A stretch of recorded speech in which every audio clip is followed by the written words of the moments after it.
Kamar yadda kuke gani za ka zaɓi kalan da kake so daga cikin waɗannan wanda za ka saka a kan fuskar wayarka. Domin ganin wanda za ka yi wannan aikin sai ka biyo mu a cikin bidiyon. Mun gode.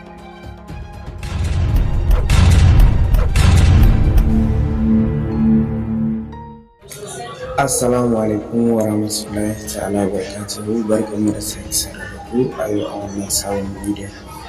To a bidiyon mun kawo muku sabon application kamar yadda muka nuna muku shi a farkon bidiyon. Domin ganin wanda za ku yi aikin sai ku biyo mu a cikin bidiyon. Kamar da kuke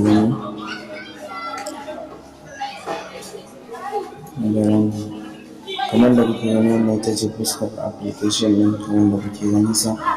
Za mu ajiye muku link ɗinsa a description da kuma comment na farko sai ku je ku download ɗinsa. Kamar da kuke gani da farko da zaran ka zo ka taɓa a nan, kamar da kuke gani don ya buɗo ma da wannan fuskar. Kamar da kuke gani idan ka duba a nan, wannan yana iya canza sau 15, wannan kuma 13, wannan 14 da dai sauransu. Ga su nan za ka iya zaɓa wanda kake buƙata. Misali bari na ɗauki wannan. Kamar da kuke ganin sa, bayan ka taɓa kansa sai ka zo ka taɓa a nan. Bayan ka taɓa nan za ka zo ka taɓa a nan. To zai nuno ma da wannan fuskar.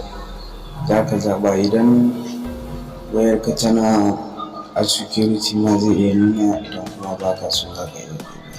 To zan zo misali na taɓa a nan. Kamar da kuke gani da zarar na fice kun ga wannan. Kamar da kuke ganin sa.